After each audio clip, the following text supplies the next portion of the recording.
Okay, I've called this The Blind Leading the Sighted for reasons that should become clear as we go on. I've also called it My Life in Space with Keratoconus. The reason is that I spent most of my career building spacecraft. It's always a surprise to many people who actually build spacecraft in this country.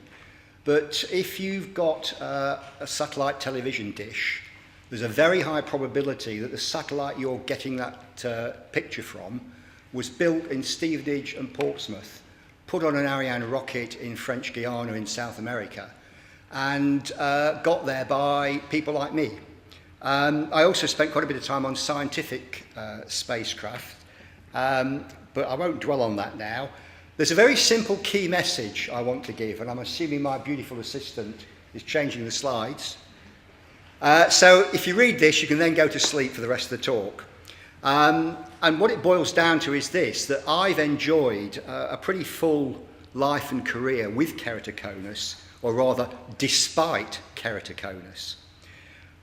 All the attendant frustrations and exasperations that we all know about. But the message is you don't have to let KC rule your life. And I'm talking mainly to any of the younger ones that are here. And I know I have been lucky in some respects. There are people with much worse keratoconus than I've got, and things can be very difficult. But it is possible to live with keratoconus and lead a pretty normal life. So, next slide, please, Chris.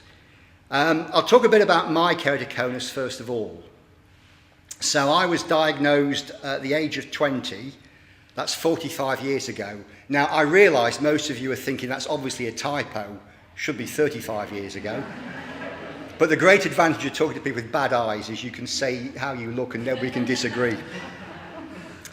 So one of those eyes went away pretty rapidly. I had a corneal graft 36 years ago. It is still going strong. I'll talk a bit about the graft in a minute. I was very interested with the comments this morning about how it used to be, and I put a few things down about how it used to be, which should amuse a few people. Right now, I have a mini scleral RGP lens over the graft, a semi-soft keratoconus lens on the stable cone on the other eye, and I use varifocal specs. That combination normally gives me 6/6 vision.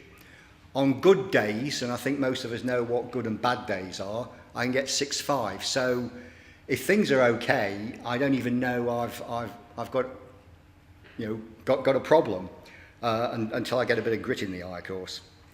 I wear my lenses all day long. Again, I know a lot of people just can't do that. And because of where I've lived, I am still under Addenbrooke's at Cambridge. And I've got a long history of allergies, especially hay fever. Again, I think a lot of us will share that. So next one. Here's some historical stuff. My graft was done at the Queen Victoria Hospital, East Grinstead, under the supervision of Tom Casey. I think some people will remember. October 1980, so it's coming up to its anniversary. I was in hospital, I went and checked this, for 13 days. Not 5 or 6, 13, down in the McKindo ward. The operation took place on the 3rd day because, as they said, we are waiting for material. That was where it was always put. We're waiting for the material. We're waiting for somebody to die. The operation was very successful.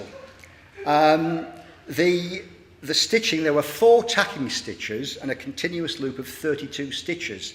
Again, interesting to see the comments made by Professor Buckley earlier. The surgeon, who was American, actually said, "I've got to brag about this one." And the nurse with him said, "Stitching like that, you should take up embroidery." I'm not sure who was more upset. It was nearly 18 months before the stitches were taken out, and again, it was back in hospital. I was there for 3 days. You go in, I had to travel there, you stay overnight. It was a light general anaesthetic. That was just to take the stitches out. And then I stayed another night and then was let out. I don't think that's happened for a very long time for anybody now. So, my career. I actually retired 3 years ago after 40 years in the engineering profession. The last 30 years was in the satellite industry, as I said, and the final 10 years there was spent on something called the James Webb Space Telescope, which is a $10 billion project, international project with NASA, the European Space Agency, the Canadian Space Agency, for the next generation space telescope. Now, I'm not saying these things to impress you. I'm saying these things to say, look, I'm somebody with keratoconus, and I've done all sorts of things, and it didn't stop me. So I worked on a huge international project. I travelled all over the world, and I have to say I have lost contact lenses all over the world. In some places I probably better not dwell on. I spent a lot of time in North America, both the USA and Canada. I lived in Arizona for over a year, which was interesting from a dry eye perspective.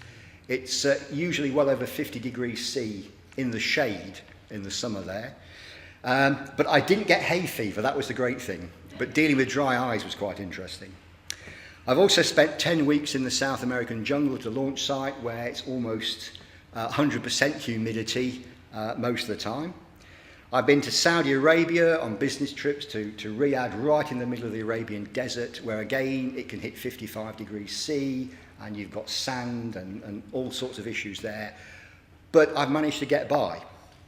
And I've done hundreds of business trips around Europe, including going to all sorts of places where astronomers go, so at tops of mountains or remote sites in places very cold, very hot. So yes, the message is you can have keratoconus, contact lenses, and do all these things. I've got to say a few words about my family. I've been married for 40 years. If my wife was here, I would lay it on really thick about what a wonderful woman she is. But I'm not going to get any brownie points because she's not. But I have to say, she has been absolutely amazing. I mean, there are times when I could not drive for long periods, and she did all the driving. I won't hear a word said about women drivers. She's fantastic. And she has had to basically cope when I couldn't. We've got 3 children, that I admit to, 3 grandchildren so far, and none of them have shown any signs of keratoconus, and obviously I'm pretty keen that they're looked at. And there is no known history of keratoconus on my side of the family, certainly from sort of the older generation, that nobody'd ever heard of it. I've got a sister, 9 cousins, and they've got lots of kids. I'm not aware that any of them have shown any signs of KC. So let me say a few things about coping, because like I'm sure everybody, I've had some pretty grim times. I've been deeply depressed at times, where I really thought I wasn't going anywhere, I couldn't wear lenses, my vision was so awful, I was going to have to give up work, and yet we've got through. And I will freely admit I've been reduced to tears of frustration, just the sheer frustration of not being able to see properly. You can't pour something into a cup because it goes down the side, or you put something on a shelf and it's not on the shelf and it drops on the floor, you know, all that sort of thing. I would say it pays to be optimistic. One comment I remember vividly from a keratoconus group talk some years ago was somebody saying, look, equipment, materials, solutions, techniques, they are improving so fast today that if there isn't something around now, in 6 months' time, there probably will be. And they're right. And then several times I thought that's the end of the road, and then the optician said, they've got a new polymer at the lab.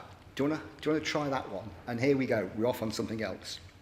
I have changed the contact lens types I use many times. I've been very fortunate with some of the opticians I've dealt with. I still regard putting my lenses, I call it my daily miracle of sight, because I said my vision corrected is 6/6 normally. When I take my lenses out, with one eye, I can barely see the top letter on the eye chart. I mean, I know it's there, but you know, it is just a horrendous blur. Incidentally, I don't know about you, I met somebody else recently who also calls their contact lenses their eyes. I don't know if anybody else does. Well, I talk about putting my eyes, yes, so I'm quite pleased to hear that. Because it is actually, you know, this is not trying to minimise the effect of being blind, but when your lenses are out, you really do feel you're lost. And I call it putting my eyes in, taking my eyes out, and that's what it feels like. And I can see by the heads nodding, I'm not the only one. But the the opticians have been absolutely fantastic. Now, I'm very grateful. There's a guy called Tony Shepherd that you probably know. He is now retired, and Ali Ake, who actually still posts on the forum of the KC group, he is the guy looking after me, and the care I've had and the contact lens treatment has been fantastic. So I'm not a Moorfields patient, never have been. But I think we all really appreciate the care we get from the professionals. So, what I've learned, a few things to share. First of all, paranoid about hygiene, cleanliness, your hands, your eyes, lenses, cases, solutions, towels. I have my own, that's my eye towel, only I use, that sort of thing.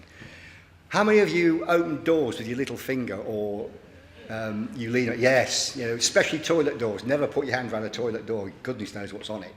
And so you just develop these techniques where you're always careful about where your hands are going. You never know when you have to take your lenses out and you need to have your fingers clean. I've learnt not to rub my eyes, although that was very difficult. I'm pretty sure I rubbed my eyes a lot when I was small.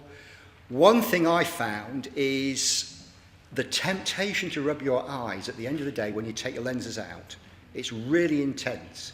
And I found if I use the Minims preservative-free artificial tears and put a few drops in, and that tends to stop me rubbing my eyes. I don't know what other people do, but I found that very effective. Only use preservative-free drops, although I think these days the whole business has moved towards preservative-free, but I'm going back, you know, to prehistory before the internet, and lots of the drops were full of preservatives. And somebody again at a KC talk said, I don't think where people like you who use contact lenses and are putting drops in every day, I think you should try and use preservative-free drops. And I went away from that talk, spoke to the GP and managed to get my drops changed, and I thought there was a distinct improvement in comfort and wearing and so on by going preservative-free. Probably like me, you all carry a massive eye-related stuff with you: cases, lenses, lubricants, bits and pieces. You know, you don't go anywhere without a bag of stuff. I've also found that Hilo Forte is a great lubricant. I don't know who else uses that one, but that seems to be really, really effective. And the sad news is, how many people here use MIRI? Did anybody? A few. I don't think anything cleans contact lenses like MIRI used to. I'm not sure why it was taken off the market. I think it was some extreme health and safety thing, but I'd love to see it come back. I use something called Ote Forte. I don't know what other people use. I don't think it's as good. Finally, that's a quick gallop through, and I'm going to say I still find this supreme irony that the project manager, that's me, I was the project manager for one of the instruments on the James Webb Space Telescope. It is, this is not bullshit, it is one of the world's most advanced optical instruments. It's a camera and a spectrometer that works in the Mid Infra-Red band. It has over 900 optical surfaces. It operates 16 degrees above absolute zero. It will be 1.5 million kilometers from the Earth when it gets launched next year, or the year afterwards rather. But the point is, this amazing piece of optical gear was project managed by a guy who is seriously optically challenged. But the fact that not many people knew that, I think, is also a message. Thank you very much.